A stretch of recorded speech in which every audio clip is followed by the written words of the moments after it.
چاہے ہم قرآن کریم کو ابھی بالکل سٹارٹنگ سے پڑھنا سیکھ رہے ہیں یا پہلے سے ہم قرآن کریم کو سیکھے ہوئے ہیں، ڈیلی پڑھتے رہتے ہیں، تو بھی ہمیں ایک چیز کا جاننا بہت ضروری ہے، جس کو کیا کہا جاتا ہے؟ حروف مدہ کہا جاتا ہے۔ حروف مدہ کیا ہوتے ہیں؟ حروف مدہ کا مطلب ہے کھینچ کر پڑھے جانے والے حروف۔ تو پورے قرآن کریم کے اندر ایسے حروف 3 ہوتے ہیں، ایک ہوتا ہے الف، دوسرا ہوتا ہے واو اور تیسرا ہوتا ہے یا۔ لیکن جہاں بھی الف واو یا ملیں گے وہاں ان کو کھینچنے نہیں لگ جانا ہے، پہلے ان باتوں کو سمجھنا ہے۔ الف جب حرف مد بنے گا جب الف ہو اور اس سے پہلے والے حرف پر زبر ہو، یعنی الف سے پہلے زبر ہوگا تو الف حرف مد بنے گا، یعنی الف کو کھینچ سکتے ہیں ورنہ نہیں کھینچ سکتے۔ اسی طرح سے واو جب حرف مد بنے گا جب واو ساکن ہو، یعنی واو کے اوپر یہ سکون ہو اور واو ساکن سے پہلے والے حرف پر پیش ہو۔ اسی طرح سے یا جب حرف مد بنے گا جب یا ساکن ہو اور یا ساکن سے پہلے والے حرف پر زیر ہو۔ یا ساکن سے پہلے والے حرف پر اگر زیر نہیں ہے تو پھر یا حرف مد نہیں بنے گا، یعنی یا کو ایک الف کے برابر پھر نہیں کھینچیں گے۔ یہ تینوں چیزیں اس سے پہلے کے سبق میں نے ڈیٹیل میں بہت اچھے سے سمجھا دی ہیں۔ یہ جو ہمارے سامنے پیج ہے یہ نورانی قاعدے کی تختی نمبر 4 کا دوسرا پیج ہے۔ اس سبق کے اندر ہم یا مدہ کی، ہجے کی اور رواں کی اچھے سے پریکٹس کریں گے۔ پریکٹس کا مطلب یہ ہے کہ مجھے بھی پڑھنا ہے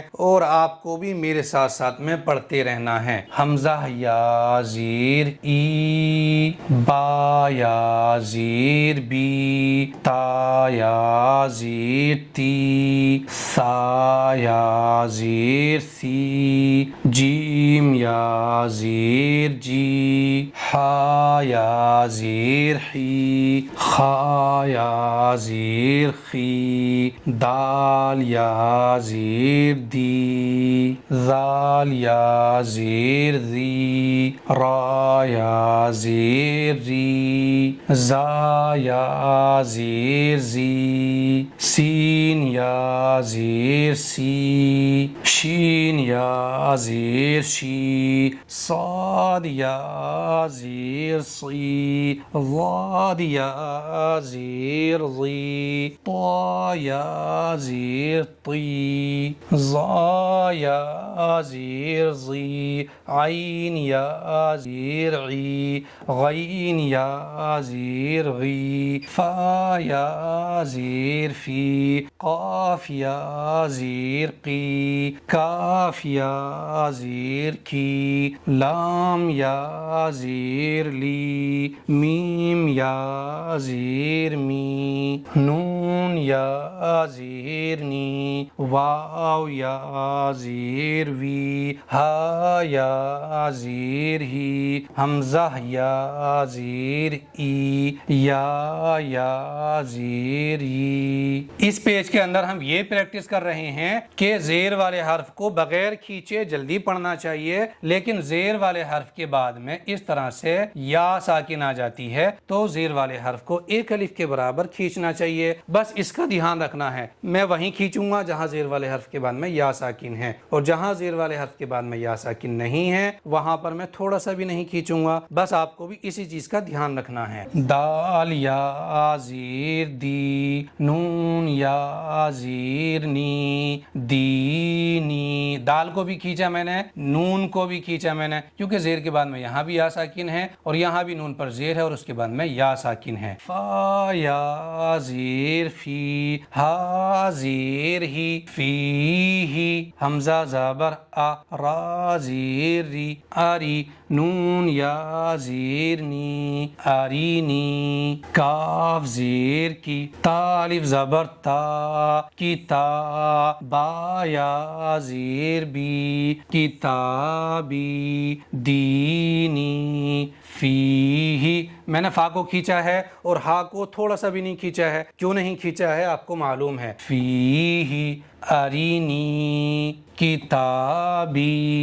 حمزہ پیش او، جیم یا زیر جی، او جی، با پیش بو، او جی بو، یا پیش یو، واو الف زبر وا، یوا، را یا زیر ری، یواری، میم زبر ما، فا الف زبر فا، مفا، تا یا زیر تی، مفاتی، حا پیش حو، مفاتیح، را الف زبر را، زا زیر زی، رازی، قاف یا زیر قی، رازقی، نون زبر نا، رازقین، اجیب، یواری، مفاتیح، رازقین، عین زیر عی،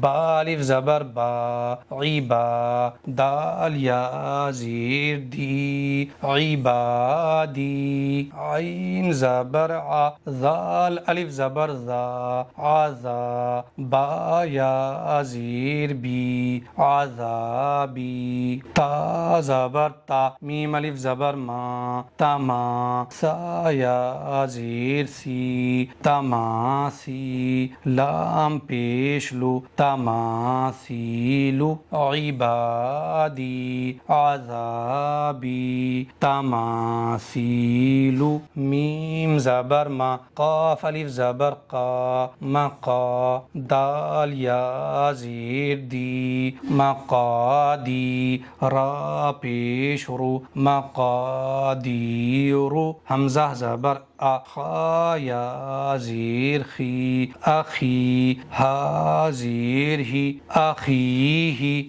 با زبر با، نون یا زیر نی، بنی، ہا زیر ہی، بنیہی، مقادیر، اخیہی، بنیہی۔ اس ویڈیو کے اندر ہم نے یہ سیکھا ہے کہ زیر والے حرف کو نہیں کھینچنا چاہیے، لیکن زیر والے حرف کے بعد میں اس طرح سے یا ساکن آ جائے تو پھر زیر والے حرف کو کھینچنا چاہیے، کیونکہ اکثر لوگ اسی چیز کے اندر غلطی کرتے ہیں قرآن پڑھنے والے۔ اس ویڈیو سے اگر آپ کو تھوڑا سا بھی سیکھنے ملا ہے تو مجھے کومنٹ میں ضرور بتائیے گا، اور قرآن کا کوئی بھی حرف آپ کو مشکل لگتا ہے تو بھی مجھے کومنٹ میں ضرور بتائیے۔ ویڈیو کو سبسکرائب اور فالو ضرور کریے۔